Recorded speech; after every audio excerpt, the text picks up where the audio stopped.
Hello everyone, welcome to AK Knowledge Talk. My name is Aman Bhardwaj and today we are going to study about primary activities. This is fifth chapter of Human Geography for class 12th. In this chapter we will study about hunting and gathering, animal husbandry, agriculture and mining. तो इस chapter में हम hunting and gathering, animal husbandry, agriculture और mining के बारे में basically study करेंगे। तो सबसे पहले हम देखते हैं कि what is economic activity. Economic activity क्या होता है? So any activity that generate income for us is called an economic activity. कोई भी एक्टिविटी जिससे कि इनकम जनरेट होता है उसे हम इकोनॉमिक एक्टिविटी कहते हैं। ठीक है, इकोनॉमिक एक्टिविटी के कुछ टाइप्स होते हैं जैसे कि प्राइमरी एक्टिविटी, सेकेंडरी एक्टिविटी और टर्सरी एक्टिविटी। ठीक है, इसके अलावा भी क्वाटरनरी एक्टिविटी होता है जिसके बारे में हम आने वाले चैप्टरों में पढ़ेंगे। तो इस चैप्टर में हमें प्राइमरी एक्टिविटीज के बारे में पढ़ना है। ठीक है, तो सबसे पहले हम देखते हैं प्राइमरी एक्टिविटीज क्या होता है। What is primary activity? So primary activities are directly dependent on environment as this refer to utilization of earth resources such as land, water, vegetation, building material and minerals। ठीक है, primary activities क्या है? Directly dependent है environment पे और जो अर्थ के resources है इसको यूज के बारे में हमें क्या क्या बताता है? प्राइमरी एक्टिविटी हमें यूज के बारे में बताता है कि हम जो अर्थ रिसोर्सेस है उसको कैसे यूज कर सकते हैं, जैसे कि लैंड वाटर हो गया, वेजिटेशन हो गया, बिल्डिंग मटेरियल हो गया और मिनरल्स, इनको हम कैसे यूज कर सकते हैं। ठीक है, अब प्राइमरी एक्टिविटीज में आता है hunting and gathering, fishing, animal rearing, farming and mining. तो ये कुछ एक्टिविटीज है जो प्राइमरी एक्टिविटीज के अंदर में आते हैं। ठीक है, चलिए ये हमारा फर्स्ट एक्टिविटी है प्राइमरी एक्टिविटी का जिसको हम हंटिंग एंड गैदरिंग बोलते हैं। सो हंटिंग एंड गैदरिंग क्या होता है? तो सबसे पहले जब एग्रीकल्चर नहीं था इंसान के पास, जनरली नेचर से उसको जो फ्रूट्स या एनिमल्स मिलते थे उन्हीं को कलेक्ट करता था, गैदर करता था और उन्हीं को बाद में खाता था। इसे ही हंटिंग एंड गैदरिंग कहते हैं। ये एक्टिविटी पहले इसलिए होती थी क्योंकि पहले लोगों के पास रहने के लिए घर नहीं होते थे, उनका मूवमेंट होता रहता था एक प्लेस से अनदर प्लेस पे।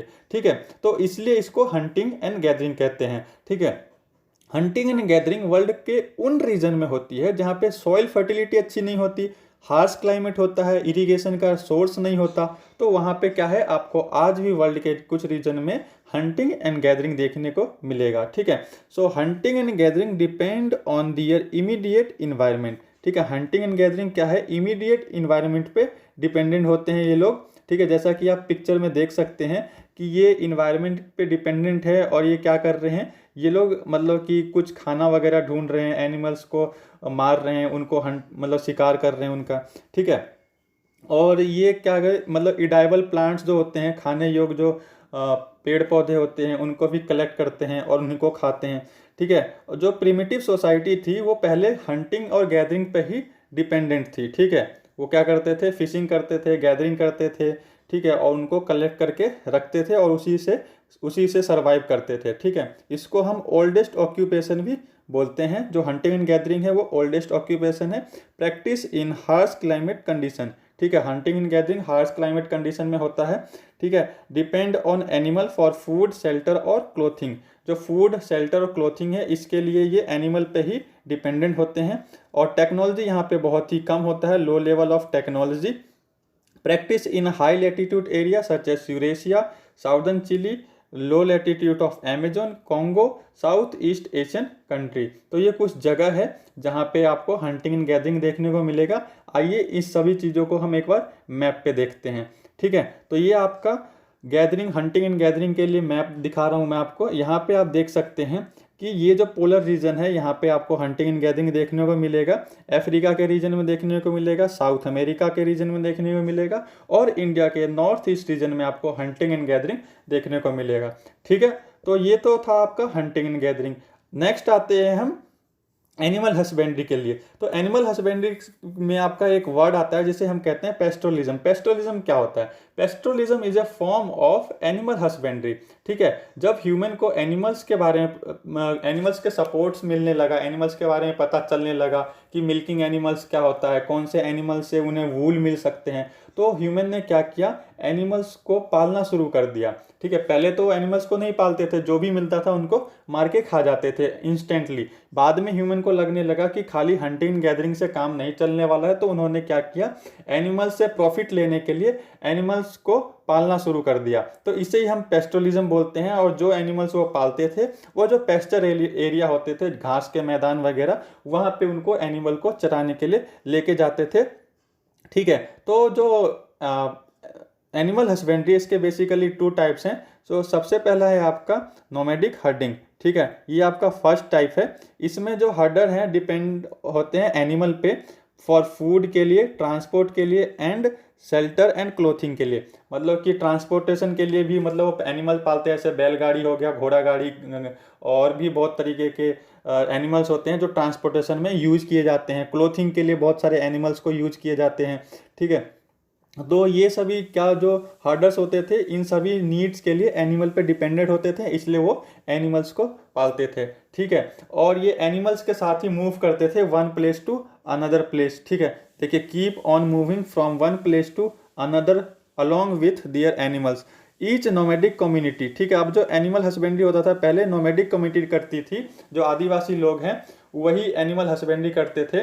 ठीक है, एग्जाम्पल के लिए आप ये नीचे देख सकते हैं कि गुज्जर, बकरवाल, भोटियास, ये लोग ही एनिमल हस्बेंड्री करते थे। ठीक है, अब जो एनिमल हस्बेंड्री है, डिफरेंट वर्ल्ड के डिफरेंट रीजन में डिफरेंट टाइप का एनिमल आपको देखने को मिलेगा जो लोग पालते हैं। तो सहारा एंड एशियाटिक डेजर्ट में आपको सीप, गोट एंड कैमल देखने को मिलता है जो पालते हैं लोग। ठीक है, तिब्बत में आपको याक, एंडीज में आपको लामास, और आर्कटिक रीजन में रेनडियर, ये सभी एनिमल्स देखने को मिलेंगे।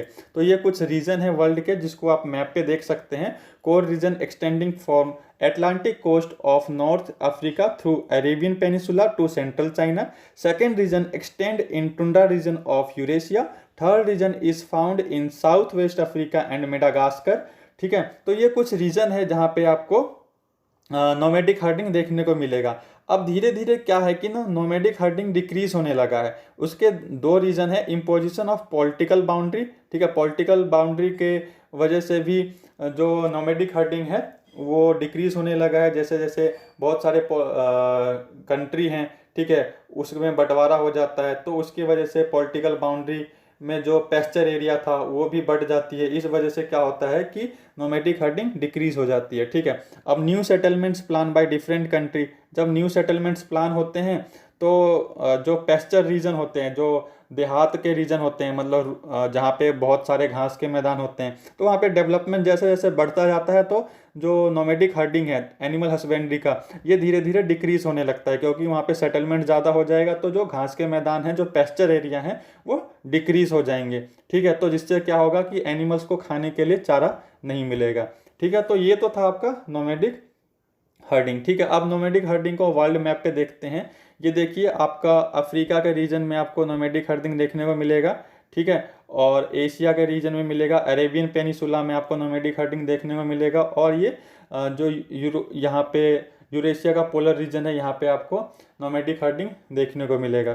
ठीक है, नेक्स्ट पॉइंट पे आते हैं हम। नेक्स्ट है हमारा कॉमर्शियल लाइफ स्टॉक रियरिंग। ठीक है, वो तो था nomadic herding.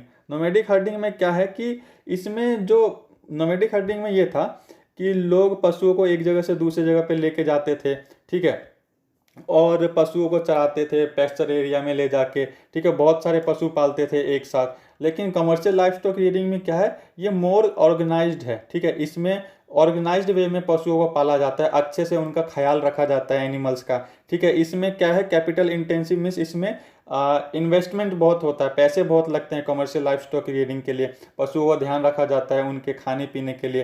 Practice in permanent ranches. ठीक है, मतलब कि पशुओं के लिए जो एनिमल्स होती है उनके लिए परमानेंट रेंचेस बनाए जाते हैं जहाँ पे जो एनिमल्स है वो रहेंगे। ठीक है, larger area and divided into parcel. जो कमर्शियल लाइफ स्टॉक रियरिंग है इसके लिए बहुत बड़ा एरिया चाहिए होता है। Animal are moved from one place to another. ठीक है, यहाँ पे भी एनिमल एक जगह से दूसरे जगह पे ले जाए जाते हैं फॉर कमर्शियल यूज़। ठीक है, अब इसमें क्या है, जो कमर्शियल लाइफ स्टॉक की रियरिंग है इसमें एनिमल्स में शीप, कैटल्स, गोट, हॉर्स, ठीक है, ये सभी देखने को मिलते हैं। अब जो कमर्शियल लाइफ स्टॉक की रियरिंग है, ठीक है, कमर्शियल लाइफ स्टॉक की रियरिंग में आपको New Zealand, Australia, Argentina, Uruguay and USA, in region में कमर्शियल लाइफ स्टॉक की रियरिंग आपको देखने को मिलता है। ठीक है, तो नेक्स्ट टॉपिक पे चलते हैं, area of commercial livestock rearing. ठीक है, ये आप मैप पे देख सकते हैं जो कमर्शियल लाइफ स्टॉक रियरिंग कहाँ कहाँ पे होता है। तो ये नॉर्थ अमेरिका का रीजन है, यहाँ पे कमर्शियल लाइफ स्टॉक रियरिंग होता है। ठीक है, और ये ब्राज़ील का कुछ रीजन, साउथ अमेरिका का कुछ रीजन है। ठीक है, ये अफ्रीका का कुछ रीजन है, यहाँ पे कमर्शियल लाइफ स्टॉक रियरिंग मिलेगा।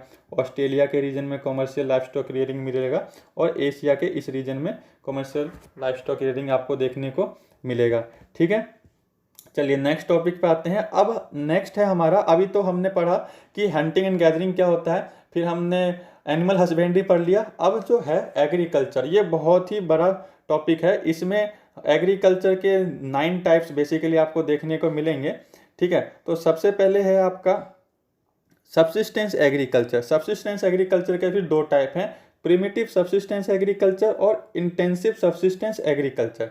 ठीक है, अब जो प्रिमिटिव एग्रीकल्चर क्या होता है, प्रिमिटिव सब्सिस्टेंस एग्रीकल्चर क्या होता है, इंटेंसिव सब्सिस्टेंस एग्रीकल्चर क्या होता है, इसको अभी हम डिटेल में जानेंगे। ठीक है, फिर आता है plantation agriculture, extensive commercial grain cultivation, dairy farming, Mediterranean agriculture, market gathering and horticulture, factory farming, corporative farming and collective farming, इन सभी को हम डिटेल में स्टडी करेंगे। ठीक है, तो सबसे पहले हम देख सकते हैं कि प्रिमिटिव सब्सिस्टेंस एग्रीकल्चर क्या होता है। Primitive subsistence agriculture also called shifting cultivation and slash and burn. ठीक है, इसको हम स्लैश एंड बर्न कल्टीवेशन भी कह सकते, एग्रीकल्चर भी कह सकते हैं, और शिफ्टिंग कल्टीवेशन भी कह सकते हैं। बताता हूँ कैसे। जो पहले जो प्रिमिटिव सोसाइटी होती थी पहले पुराने टाइम में, वो किसी भी पर्टिकुलर एरिया में जो फॉरेस्ट एरिया होता था उसको काट के जला देते थे, और वहाँ पे जो जलाने के बाद जो प्लेन एरिया बनता था वहाँ पे वो एग्रीकल्चर करते थे। ठीक है, अब शिफ्टिंग कल्टीवेशन इसको इसलिए कहते हैं क्योंकि वहाँ से फिर वो कहीं और चले जाते थे, फिर दूसरे रीजन में फिर वैसे ही फॉरेस्ट को जलाते थे, काटते थे, और वहाँ पे एग्रीकल्चर करते थे। ठीक है, प्रैक्टिस इन ट्राइब। ठीक है, जो ट्राइब्स होते हैं ना, ट्रॉपिकल रीजन के जो ट्राइब्स होते हैं वहाँ पे आपको प्रिमिटिव सब्सिस्टेंस एग्रीकल्चर देखने को मिलेगा। अब जो लैंड होल्डिंग बहुत छोटे होते हैं, प्रिमिटिव सब्सिस्टेंस एग्रीकल्चर में लैंड जो पार्ट होता है बहुत ही छोटा होता है। इस टाइप के एग्रीकल्चर में फर्टिलाइजर यूज़ नहीं किए जाते, डू नॉट यूज़ फर्टिलाइजर। ठीक है, चेंज द लैंड फ्रिक्वेंटली, इसमें जो लैंड होते हैं ना वो फ्रिक्वेंटली चेंज किए जाते हैं। ठीक है, जैसे कि अभी मैंने आपको बताया कि यहाँ पे एग्रीकल्चर के लिए पहले जंगलों को काटते हैं, जलाते हैं, फिर वहाँ पे एग्रीकल्चर करते हैं, फिर कहीं और चले जाते हैं। ठीक है, 5 साल बाद वो लोग दोबारा उसी जगह पे आते हैं जहाँ पे उन्होंने पहले एग्रीकल्चर किया था। आफ्टर 5 years दे कम बैक अगेन। ठीक है, अभी इसमें एक चीज़ ध्यान में हमें रखना है कि जो ये सब्सिस्टेंस प्रिमिटिव सब्सिस्टेंस एग्रीकल्चर को स्लैश एंड बर्न एग्रीकल्चर कहा जाता है, शिफ्टिंग कल्टीवेशन कहा जाता है। इसके अलावा इसको जूमिंग भी कहा जाता है। नॉर्थ ईस्ट, इंडिया के जो नॉर्थ ईस्ट रीजन में इसको हम जूमिंग कहते हैं। ठीक है, और जो साउथ अमेरिका है, साउथ अमेरिका में इसको हम मिल्पा कहते हैं, और मलेशिया में इसको हम लादांग कहते हैं। ठीक है, तो मिल्पा हम साउथ अमेरिका और मिड अमेरिका में कहते हैं। ठीक है, तो ये था आपका प्रिमिटिव सब्सिस्टेंस एग्रीकल्चर। ठीक है, अब इसको मैप पे देखते हैं, प्रिमिटिव सब्सिस्टेंस एग्रीकल्चर कहाँ पे होता है। तो ये आप मैप पे देख सकते हैं कि कुछ रीजन हैं, जैसे कि साउथ अमेरिका का रीजन हो गया, मिड अमेरिका का कुछ रीजन हो गया, अफ्रीका का कुछ रीजन हो गया, जहाँ पे जनरली ट्राइब्स देखने को मिलेंगे आपको। जैसे कि इंडिया का नॉर्थ ईस्ट का रीजन हो गया, मलेशिया का रीजन हो गया, यहाँ पे आपको ट्राइब्स देखने को मिलेंगे। जो ट्राइबल एरिया होता है, जो आदिवासी लोग होते हैं, वो प्रिमिटिव सब्सिस्टेंस एग्रीकल्चर में ज़्यादा ध्यान देते हैं। ठीक है, चलिए नेक्स्ट टॉपिक पे आते हैं हम। नेक्स्ट है हमारा intensive subsistence agriculture. Intensive subsistence agriculture क्या होता है। ठीक है, तो बेसिकली जैसा मैंने आपको इंट्रोडक्शन में बताया कि इंटेंसिव सब्सिस्टेंस एग्रीकल्चर के भी 2 टाइप्स होते हैं। ठीक है, जो इसमें तो एक पैडी कल्टीवेशन होता है जिसमें खाली चावल की खेती की जाती है, राइस का एग्रीकल्चर होता है, और दूसरे में क्या होता है, अदर क्रॉप्स का कल्टीवेशन किया जाता है। ठीक है, तो intensive subsistence agriculture dominated by best paddy cultivation, second है intensive subsistence agriculture dominated by other crops. ठीक है, तो ये 2 टाइप हैं। सबसे पहले हम इसका फर्स्ट टाइप के बारे में जानते हैं। जो फर्स्ट टाइप है intensive subsistence agriculture dominated by weight paddy cultivation. ठीक है, तो डोमिनेटेड बाय राइस क्रॉप, इसमें सबसे ज़्यादा चावल की खेती की जाती है। ठीक है, land holding is very small, इसमें जो लैंड होते हैं वो बहुत छोटे छोटे होते हैं। और इसमें क्या होता है, फैमिली लेबर को यूज किया जाता है, क्योंकि इसमें मेहनत बहुत लगता है, इसलिए घर के सभी लोगों को इस टाइप के एग्रीकल्चर में यूज किया जाता है। इसमें मशीनरीज का यूज नहीं किया जाता है। ठीक है, इसमें मशीन का काम नहीं होता है। मैनुअल लेबर इज यूज, जैसे कि मैंने बताया कि हाथों का काम होता है, मशीनरी का यूज नहीं होता, इसलिए मैनुअल लेबर की ज़रूरत होती है। ठीक है, farmyard manure is use, farmyard में क्या होता है, मैनुअर यूज किया जाता है। मैनुअर हम बोलते हैं फर्टिलाइजर को, जो नेचुरल फर्टिलाइजर होते हैं जो एनिमल से मिलते हैं, जैसे कि गोबर वगैरह से जो भी फर्टिलाइजर मिलते हैं, उसको पैडी कल्टीवेशन के लिए यूज किया जाता है। ठीक है, इसमें yield per unit is high but labour पर लेबर इज लो, मतलब कि पर यूनिट लेबर तो बहुत ज़्यादा प्रोडक्शन हो रहा है, लेकिन इसमें लेबर पे पर लेबर इज लो। ठीक है, इसका कहने का मतलब क्या है कि किसी एक यूनिट पे जो प्रोडक्शन है वो तो ज़्यादा है, लेकिन एक सिंगल लेबर पे जो प्रोडक्शन होना चाहिए वो कम है। ठीक है, तो ये था आपका intensive subsistence agriculture dominated by weight paddy cultivation. ठीक है, तो intensive subsistence agriculture dominated by other crops. ठीक है, ये सेकंड है आपका। सेकंड वाले में क्या है, इसमें चावल के अलावा जो अदर क्रॉप्स है उनकी खेती की जाती है, डिपेंड ऑन क्लाइमेट। ठीक है, इसमें क्या है, ये जो एग्रीकल्चर होता है क्लाइमेट पे डिपेंडेंट होता है। ठीक है, जैसे कि सॉइल हो गया, रिलीफ हो गया, मतलब फिजिकल फीचर पे भी डिपेंडेंट होता है। अदर क्रॉप्स आर कल्टिवेटेड, चावल के अलावा जो बाकी चीज़ें होती है उनका कल्टीवेशन होता है। Mainly practice in south east Asia, जो ये कल्टीवेशन है साउथ ईस्ट एशिया में होता है। ठीक है, जैसे कि wheat, barley, soybean, sorghum is cultivated. ठीक है, वीट मतलब कि गेहूं, जौ, सोयाबीन, सोरगुम, इन सभी चीज़ों का कल्टीवेशन होता है यहाँ पे। In India wheat is grown in western part of Ganga plain, India का जो वेस्टर्न पार्ट है, वेस्टर्न पार्ट का जो गंगा प्लेन है, वहाँ पे इस टाइप का एग्रीकल्चर होता है। ठीक है, और साउथ इंडिया में भी इस टाइप का एग्रीकल्चर देखने को मिलेगा। ठीक है, और इसमें इस टाइप के एग्रीकल्चर में इरिगेशन को यूज किया जाता है। ठीक है, समरसीबल, बोरिंग वगैरह को यूज किया जाता है खेती के लिए। ठीक है, तो ये था आपका second intensive subsistence agriculture dominated by other crops. इसको मैप पे देख लेते हैं। मैप पे आपको जैसे कि देखने को मिल रहा है कि ये इंडिया के कुछ रीजन में और एशिया के कुछ रीजन में आपको इस टाइप का एग्रीकल्चर देखने को मिलता है। ठीक है, नेक्स्ट है हमारा plantation agriculture. Plantation agriculture generally introduced by Europeans. ठीक है, जो यूरोपियन है इनके द्वारा प्लांटेशन एग्रीकल्चर किया जाता है। ठीक है, अब इन्होंने क्या किया था, ये जो यूरोपियंस थे ये डिफरेंट डिफरेंट कंट्री में गए थे और वहाँ पे अपना मतलब कि बिजनेस को फैलाने के लिए प्लांटेशन एग्रीकल्चर को इस्टेब्लिश किया था। ठीक है, अब जो प्लांटेशन एग्रीकल्चर है ये फाउंड इन ट्रॉपिक्स रीजन में प्लांटेशन एग्रीकल्चर आपको देखने को मिलेगा। इसमें जो इम्पोर्टेंट क्रॉप्स होते हैं वो टी होते हैं, coffee, cocoa, rubber, cotton, oil palm and sugarcane, banana and pineapple. तो ये कुछ चीज़ें हैं जिनका एग्रीकल्चर प्लांटेशन एग्रीकल्चर में होता है। ठीक है, इसके लिए क्या है ना कि इन्वेस्टमेंट बहुत चाहिए होता है, तो लार्ज स्टेट मतलब कि बहुत बड़ा लैंड पार्ट होना चाहिए, बहुत बड़ा एरिया होना चाहिए। ठीक है, और टेक्निकल सपोर्ट होना चाहिए, मतलब कि टेक्निकल सपोर्ट होगा तो ही प्लांटेशन एग्रीकल्चर बढ़िया हो पाएगा। इसमें क्या होता है कि साइंटिफिक मेथड को यूज किया जाता है कल्टीवेशन के लिए। ठीक है, और इस टाइप का एग्रीकल्चर में सिंगल क्रॉप होते हैं। ठीक है, स्पेशलाइज मतलब स्पेशली सिंगल क्रॉप्स होते हैं, जैसे कि किसी भी पर्टिकुलर रीजन में या तो चाय की खेती होगी, या तो कॉफ़ी की खेती होगी, या तो शुगर केन की, या तो बनाना, या तो फिर पाइनएप्पल। तो किसी भी सिंगल क्रॉप का स्पेशलाइजेशन करने के बाद सिंगल क्रॉप की यहाँ पे खेती होती है। यहाँ लेबर यहाँ पे चीप मिल जाते हैं, मतलब सस्ते लेबर मिल जाते हैं, और यहाँ पे गुड सिस्टम ऑफ ट्रांसपोर्ट जहाँ पे होता है वहाँ पे आपको प्लांटेशन एग्रीकल्चर को देखने को मिलेगा। और एक्सपोर्ट ओरिएंटेड होते हैं कि मतलब कि ये जो एग्रीकल्चर होता है ना, इससे जो भी प्रोडक्शन होता है उसको एक्सपोर्ट किया जाता है दूसरे दूसरे स्टेट में, दूसरे दूसरे कंट्री में। ठीक है, तो ये था आपका प्लांटेशन एग्रीकल्चर। अब इसी को देखते हैं कि प्लांटेशन एग्रीकल्चर कहाँ कहाँ पे होता है। ठीक है, तो प्लांटेशन एग्रीकल्चर में सबसे पहले आप देखेंगे कि जो फ्रेंच है उन्होंने कोको एंड कॉफ़ी को इस्टेब्लिश किया था कहाँ पे, वेस्ट अफ्रीका में। ठीक है, वेस्ट अफ्रीका में कोको एंड कॉफ़ी को इस्टेब्लिश किया था। ठीक है, the British setup tea garden in India and Sri Lanka. जो ब्रिटिश थे उन्होंने इंडिया और श्रीलंका में टी गार्डन को इस्टेब्लिश किया। ठीक है, और रबर प्लांटेशन को मलेशिया में इस्टेब्लिश किया ब्रिटिशर ने। जो रबर प्लांटेशन है इसको ब्रिटिशर ने मलेशिया में इस्टेब्लिश किया। ठीक है, और शुगर को इनको ब्रिटिशर ने वेस्ट इंडीज़ में इस्टेब्लिश किया था। जो गन्ना होता है उसको वेस्ट इंडीज़ में इस्टेब्लिश किया। ठीक है, और Spanish and American introduce coconut and sugarcane in Philippines. जो अमेरिकन हैं, ठीक है, और स्पेनिश के जो लोग थे उन्होंने शुगर केन को फिलीपींस में इंट्रोड्यूस किया था, कोकोनट एंड शुगर केन को। ठीक है, Dutch started sugarcane in Indonesia.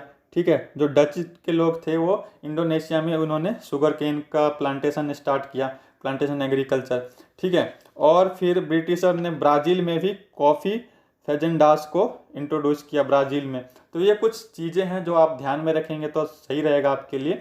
ठीक है, एग्जाम्पल के लिए आप इन सभी चीज़ों को याद कर सकते हैं।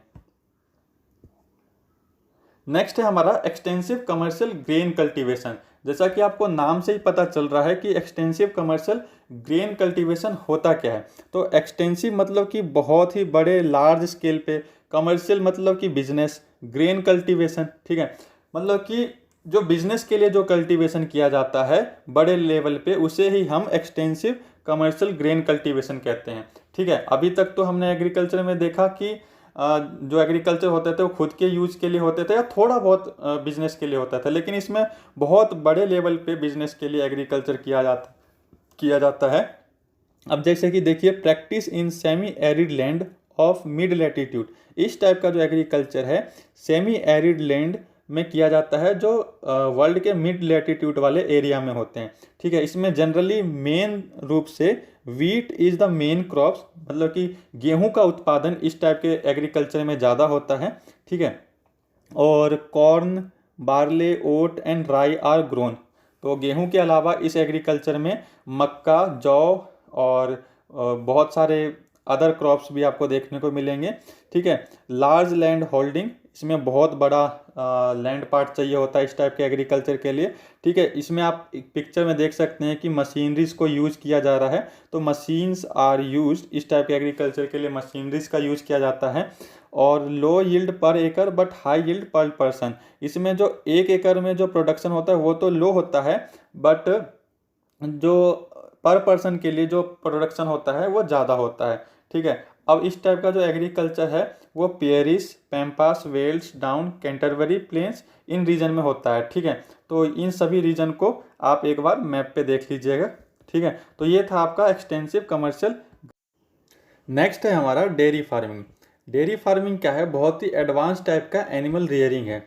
ठीक है, इसमें बहुत ही ज़्यादा टेक्नोलॉजी का यूज किया जाता है, इसमें इन्वेस्टमेंट भी बहुत होता है। ठीक है, अब इसको समझते हैं। Most advance any efficient type of animal rearing. ठीक है, एनिमल रियरिंग का बहुत ही एडवांस टाइप है ये। हाईली कैपिटल इंटेंसिव, इसमें इन्वेस्टमेंट बहुत ज़्यादा होता है। कैपिटल मीन्स मतलब पूंजी ज़्यादा लगती है। ठीक है, एनिमल्स पूंजी किस लिए लगती है, एनिमल शेड्स के लिए, स्टोरेज फैसिलिटीज़ के लिए, ठीक है, मल्चिंग मशीन्स के लिए। ठीक है, इन सभी चीज़ों के लिए यहाँ पे इन्वेस्टमेंट्स ज़्यादा लगता है। Special emphasis is laid on breeding health care. ठीक है, highly labour intensive, health care पे ज़्यादा ध्यान दिया जाता है यहाँ पे एनिमल रियरिंग में। ठीक है, और जो लेबर वर्क होता है बहुत ज़्यादा होता है। इसका कोई ऑफ सीजन नहीं होता है। ठीक है, ये पूरे एनुअली होता है, मतलब कि कभी ऐसा नहीं हो सकता कि अभी जो डेयरी फार्मिंग अभी इस सीजन में बंद रहेगा, तो ये पूरे साल चलता है इस टाइप का फार्मिंग। ठीक है, practice near by urban area. ठीक है, इस टाइप का जो फार्मिंग है अर्बन एरिया के क्लोज ही किया जाता है। डेवलपमेंट ऑफ ट्रांसपोर्टेशन, इस टाइप का जो फार्मिंग होता है इससे ट्रांसपोर्टेशन का डेवलपमेंट होता है ताकि बिजनेस अच्छा हो सके। रिफ्रिजरेशन का डेवलपमेंट होता है, पेस्चरलाइजेशन का डेवलपमेंट होता है। ठीक है, और मार्केट, मतलब इन सभी चीज़ों के डेवलपमेंट के कारण से जो मार्केटिंग है वो डेयरी फार्मिंग का वो इंक्रीज होता है। तो this is all about dairy farming. जैसा कि मैंने आपको बताया, डेयरी फार्मिंग में जो है हाई बहुत ही ज़्यादा बड़े लेवल का एनिमल रियरिंग है, ठीक है, और बहुत ही एडवांस एनिमल रियरिंग है, और हाईली कैपिटल इंटेंसिव, मतलब इसमें पैसे बहुत ज़्यादा लगते हैं animal shades, storage facilities, mulching machines के लिए, ठीक है। और इसका जो हेल्थ केयर पे ध्यान दिया जाता है, इसमें जो एनिमल्स हैं उनके हेल्थ केयर पे ध्यान दिया जाता है। इसमें लेबर इंटेंसिव बहुत है, बहुत ज़्यादा लेबर का यूज़ होता है इसमें, इसका कोई ऑफ सीजन नहीं होता, और अर्बन एरिया के क्लोज, इस टाइप क्लोज ही, मतलब अर्बन एरिया से बहुत ही नियर बाई इस टाइप का फार्मिंग देखने को मिलता है, ठीक है। तो ये था डेयरी फार्मिंग। चलिए नेक्स्ट पे आते हैं। नेक्स्ट है हमारा मेडिटेरियन एग्रीकल्चर, ठीक है। मेडिटेरियन एग्रीकल्चर क्या होता है? So basically Mediterranean agriculture highly specialised commercial agriculture, बहुत ही स्पेशलाइज्ड कमर्शियल एग्रीकल्चर है, ठीक है। इस टाइप के एग्रीकल्चर में क्या होता है कि नॉर्मली सिट्रिक जो फ्रूट्स होते हैं उनकी खेती की जाती है, ठीक है, और जैसे कि अंगूर हो गया, संतरा हो गया। अब इसको बारे में पूरे अच्छे से डिटेल में देखते हैं। इस टाइप का जो एग्रीकल्चर होता है practice in the country around Mediterranean sea, जो मेडिटेरियन सी के जो नियर बाई जो कंट्री है वहाँ पे इस टाइप का एग्रीकल्चर जनरली किया जाता है, जैसे कि चिली, साउथ वेस्ट अफ्रीका और south west Australia and California. तो यहाँ पे आपको मेडिटेरियन एग्रीकल्चर देखने का मिलता है। It is an important supplier of citrus fruits, ठीक है। देखिए मैंने जैसा कि बताया इम्पोर्टेंट सप्लायर है सिट्रस फ्रूट्स के लिए, ठीक है। अब क्या है कि यहाँ पे बहुत ही अच्छे टाइप्स के ना आपको ग्रेप्स देखने को मिलेंगे, बेस्ट क्वालिटी, जो बेस्ट क्वालिटी के जो वाइन्स होते हैं, जैसे कि आपने देखा होगा जो वाइन्स वगैरह होते हैं वो बेस्ट क्वालिटी के ग्रेप्स से ही मिलते हैं, और जो लो क्वालिटी का जो ग्रेप्स होता है उससे रेजन बनते हैं, ठीक है। Low quality grapes are use for raisin and currants, ठीक है। Olive and figs are also grown, ठीक है। इस टाइप के एग्रीकल्चर में ऑलिव्स वगैरह का भी प्रोडक्शन देखने को मिलता है। अब देखिए जो मेडिटेरियन एग्रीकल्चर है, इस एग्रीकल्चर से fruits and vegetable are grown in winter which are great demand in Europe, ठीक है। जो विंटर सीजन में यूरोपियन कंट्री में और अमेरिका के कुछ एरिया में जो फ्रूट्स एंड वेजिटेबल का जो डिमांड होता है वो मेडिटेरियन एग्रीकल्चर से ही उस डिमांड को पूरा किया जाता है। तो this is all about Mediterranean agriculture, ठीक है। नेक्स्ट है हमारा market gardening and horticulture. Market gardening और हॉर्टिकल्चर क्या है, ठीक है। इसमें basically vegetable, fruits and flower को के ऊपर प्रोडक्शन किया जाता है, ठीक है। और स्मॉल फार्म्स होते हैं, ज़्यादा बड़े एरिया में इस टाइप के एग्रीकल्चर नहीं होते, स्मॉल फार्म्स होते हैं located near by urban area, जैसे कि डेयरी फार्मिंग में बताया था कि located near by urban area में इस टाइप का एग्रीकल्चर होता है। तो देखिए जैसे कि डेयरी फार्मिंग हो गया, market gardening and horticulture farming हो गया, इस सभी चीज़ों को अर्बन एरिया से क्लोज क्यों किया जाता है इन सभी चीज़ों का प्रोडक्शन? क्योंकि ये सभी चीज़ें खराब होने वाली चीज़ें हैं, जैसे कि मिल्क प्रोडक्ट हो गया, ठीक है, फ्रेश वेजिटेबल्स हो गए, फ्रूट्स हो गए। तो ये अर्बन एरिया के पास इसलिए किया जाता है ताकि अर्बन एरिया में जल्दी से जल्दी इसका सप्लाई हो सके, लोगों की डिमांड पूरी हो सके, ठीक है। तो ये रीज़न है, ठीक है। इस टाइप के एग्रीकल्चर के लिए क्या होता है ना, ट्रांसपोर्टेशन की ज़रूरत होती है ताकि जैसे जल्दी से जल्दी जो फल सब्जी है वो एक जगह से दूसरे जगह पे जा सके। लेबर कैपिटल इंटेंसिव, यहाँ पे भी क्या है कि पैसे बहुत लगते हैं, पूंजी बहुत लगती है, और जो मेहनत है वो भी बहुत ज़्यादा लगता है, ठीक है। यूज ऑफ इरिगेशन, इस टाइप का जो एग्रीकल्चर इसमें इरिगेशन का यूज किया जाता है, HYV सीड्स को यूज किया जाता है, फर्टिलाइजर यूज किया जाता है, पेस्टिसाइड्स को यूज किया जाता है, ठीक है। And green house and artificial heating is used in cold region, ठीक है। जो कोल्ड रीजन में जो इस टाइप का जो एग्रीकल्चर होता है वहाँ पे green house and artificial heating को यूज किया जाता है। और इस टाइप का जो एग्रीकल्चर है ये कहाँ कहाँ पे होता है, तो देख लीजिए इस टाइप का agriculture north west Europe, north east USA and Mediterranean reason में देखने को मिलेगा। एग्जाम्पल के लिए Netherlands famous in growing tulips flower, ठीक है। जो नेदरलैंड है वो टूलिप फ्लावर के लिए बहुत ज़्यादा फेमस है। The region where vegetable is grown called truck farming, ठीक है। इसको ट्रक फार्मिंग भी कहा जाता है जहाँ पे वेजिटेबल्स ग्रोन होता है, ठीक है। तो ये this is all about market gardening and horticulture के बारे में था। आते हैं हम, नेक्स्ट है हमारा फैक्ट्री फार्मिंग। फैक्ट्री फार्मिंग क्या होता है, तो factory farming is also practice in north west Europe, ठीक है। नॉर्थ वेस्ट यूरोप में इस टाइप का फार्मिंग किया जाता है। इट कंसिस्ट पोल्ट्री फार्मिंग, ठीक है, इसको पोल्ट्री फार्मिंग भी कहते हैं, और लाइव स्टॉक रीयरिंग। इस टाइप के जो फार्मिंग में क्या होता है ना, किसी भी एक टाइप के एनिमल्स को पाला जाता है, जैसे कि मुर्गी हो गया, ठीक है, मतलब कि चिकन, ठीक है, और पिग्स वगैरह हो गए, और भी बहुत टाइप्स के जो छोटे छोटे एनिमल्स होते हैं उनको पाला जाता है, ठीक है। They are fed on factory feed stuff and carefully supervised against disease. इस टाइप के जो फार्मिंग में जो एनिमल्स होते हैं उनको केयरफुली किया जाता है, और मतलब कि बीमारियों, मतलब जो एनिमल्स हैं उनको बीमारियों से बचाया जाता है, कि इनको अगर इस टाइप के जो फार्मिंग है, अगर एक भी एनिमल्स को अगर बीमारी, कोई भी डिजीज हो जाता है तो उससे पूरे मतलब कि फार्मिंग का नुकसान होता है, पूरे फैक्ट्री फार्मिंग का नुकसान होता है, ठीक है। इसमें भी जो इन्वेस्टमेंट्स है वो बहुत ज़्यादा, इसमें बहुत ज़्यादा पैसे लगते हैं, हैवी कैपिटल इन्वेस्टमेंट, ठीक है। इसमें क्या है, वेटनरी सर्विस प्रोवाइड किया जाता है, ठीक है, हीटिंग एंड लाइटनिंग भी प्रोवाइड किया जाता है इस टाइप के फार्मिंग में, ठीक है। Breed selection and scientific breeding is important feature. जो ब्रीड सिलेक्शन है और साइंटिफिक ब्रीडिंग है, ये इसका इम्पोर्टेंट फीचर है, मतलब कि साइंटिफिक वे में मतलब प्रोडक्शन ज़्यादा किया जाता है, जैसे कि मुर्गियों से ज़बरदस्ती अंडे वगैरह निकलवाना। तो ये सभी एक एग्जाम्पल है जो फैक्ट्री फार्मिंग में किए जाते हैं, ठीक है। तो ये था आपका फैक्ट्री फार्मिंग। नेक्स्ट है हमारा कोऑपरेटिव फार्मिंग, ठीक है। कोऑपरेटिव फार्मिंग क्या होता है, जब फार्मर्स का एक ग्रुप होता है ना, अपने एग्रीकल्चर से ज़्यादा प्रॉफिट लेने के लिए कोऑपरेटिव एनजीओ बनाकर एग्रीकल्चर को प्रमोट करता है, तो इसे ही कोऑपरेटिव फार्मिंग कहते हैं। इसमें क्या होता है कि जो सोसाइटी होती है वो फार्मर्स की हेल्प करती है। हेल्प देखिए, जैसे कि यहाँ पे आप पॉइंट्स देख रहे हैं, societies help farmer in getting agriculture input, ठीक है। अब sell the product at the most favourable term, ठीक है। इसमें क्या होता है कि जो फार्मर्स होते हैं उनको, उनका जो भी प्रोडक्ट्स होता है उनको अच्छे, मतलब उनके फेवरेबल टर्म्स में उनको खरीदा जाता है, ठीक है।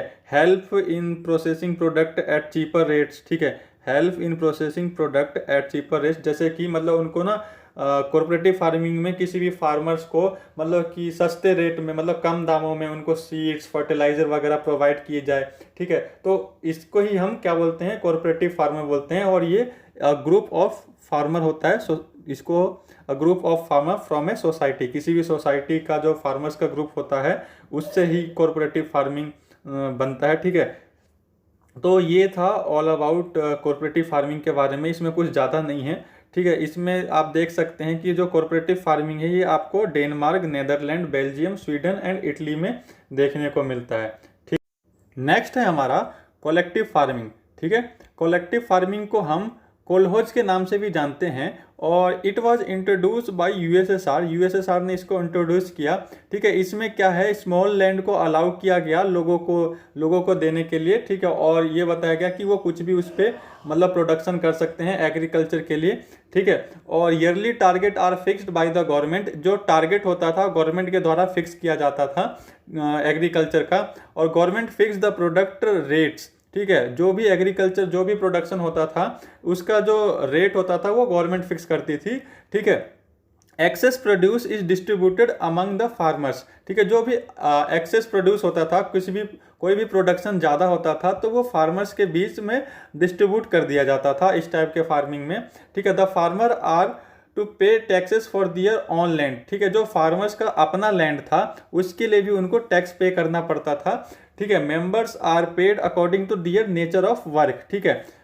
इसका मतलब ये है कि जो भी मेंबर्स हैं वो पेड करते थे उनके वर्क के अकॉर्डिंग, जिसका भी वर्क ज़्यादा होता था वो ज़्यादा पेड करते थे, जिनका वर्क कम होता था वो कम पेड करते थे, ठीक है। और exceptional work is rewarded by government, ठीक है। जो भी एक्सेप्शनल वर्क होता था उसको गवर्नमेंट द्वारा रिवॉर्ड दिया जाता था।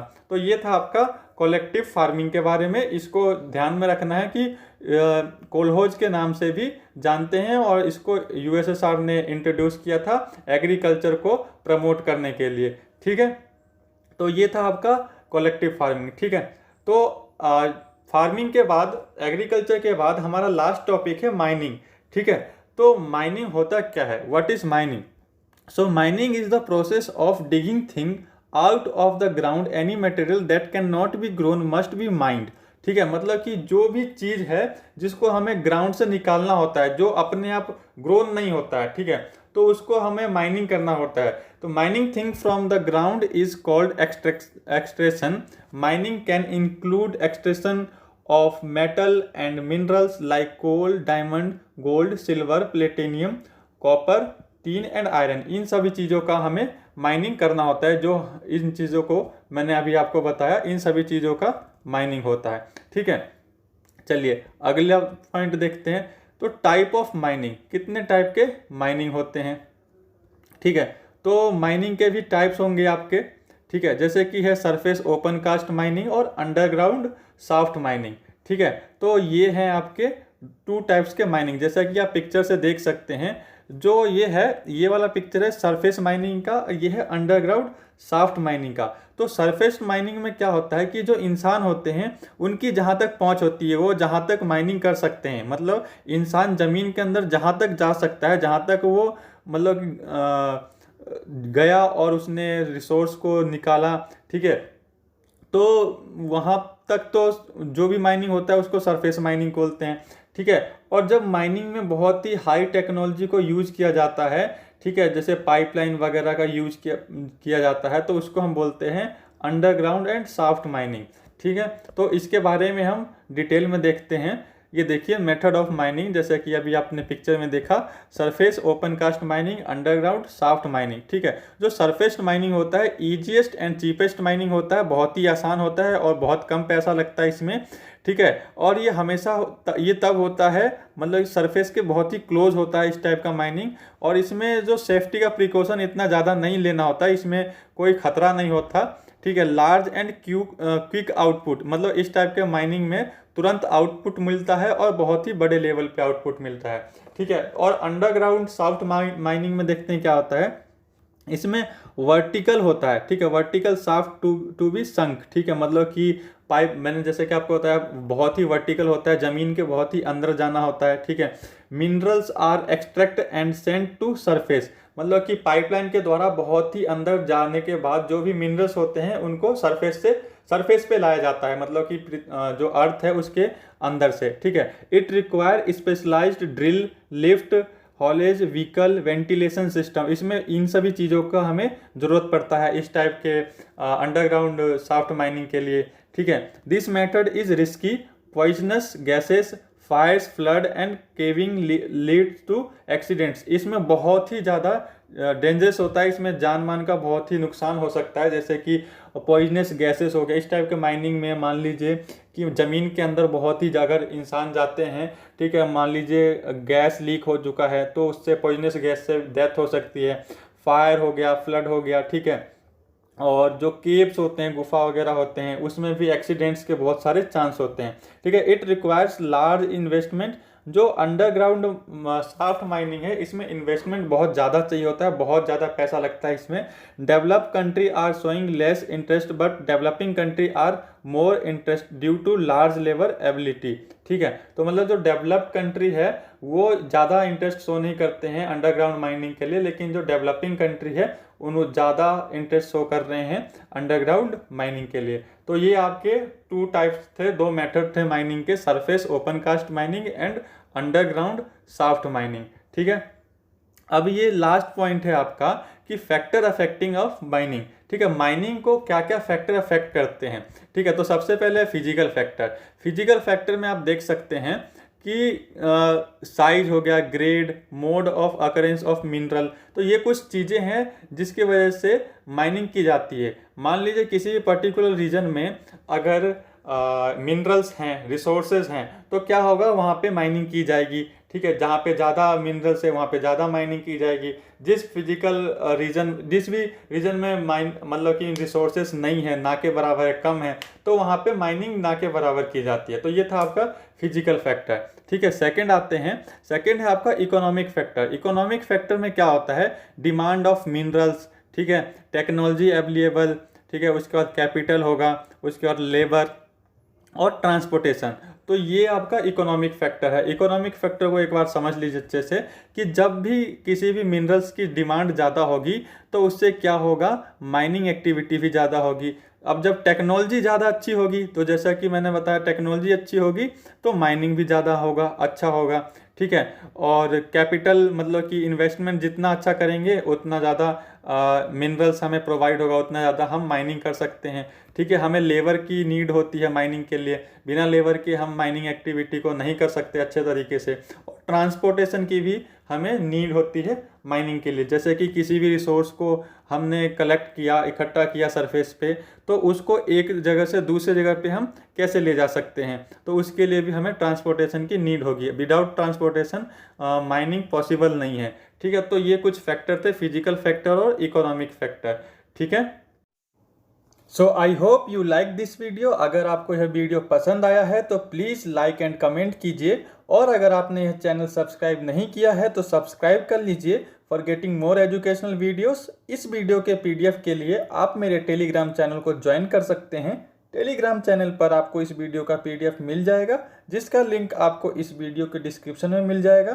Thank you for watching AK knowledge talk.